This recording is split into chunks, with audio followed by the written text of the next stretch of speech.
is Acharchelle Charles from the Irvington Public Library. For today's story time, I'll be reading The Year We Learned to Fly by Jacqueline Woodson and illustrated by Rafael Lopez. That was the year we learned to fly. That was the spring when the rain seemed like it would never stop and the thunder boomed so hard we weren't allowed to go outside. Use those beautiful and brilliant minds of yours, my grandmother said. Lift your arms, close your eyes, take a deep breath, and believe in a thing. Somebody somewhere, at some point, was just as bored as you are now. So my brother and I closed our eyes, and for a few minutes that first day, we weren't stuck in our apartment anymore. We were flying over the city we'd known our whole lives, but it was suddenly different, exploding with every kind of flower we'd ever dreamed of growing.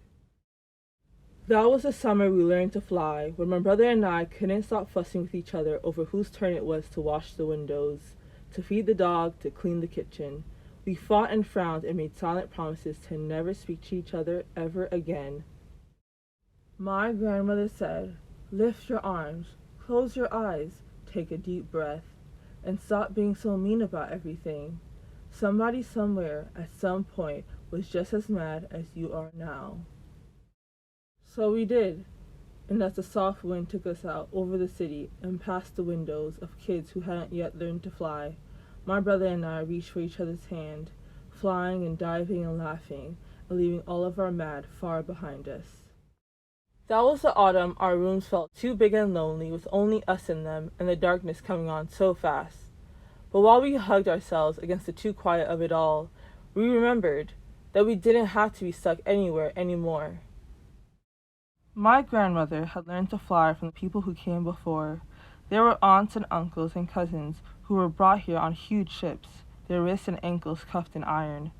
But, my grandmother said, nobody can ever cuff your beautiful and brilliant mind. So our people learned to fly, she said. They dreamed a thing and made it happen. Closed their eyes and flew away home. Lift your arms, my grandmother said.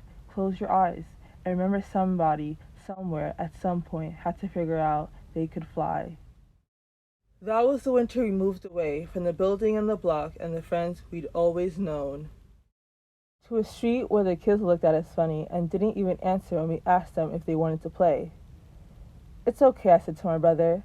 Somebody somewhere at some point had to figure out they were ready for any new thing coming their way.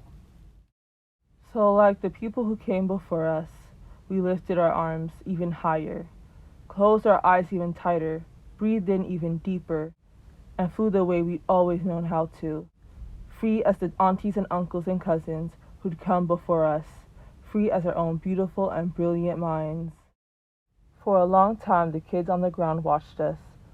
Then one by one they lifted their arms. One by one they too learned to fly. The end. Thank you everyone for joining me in today's story time. If you liked this video, please like and become a subscriber, and I'll see you next week. Bye!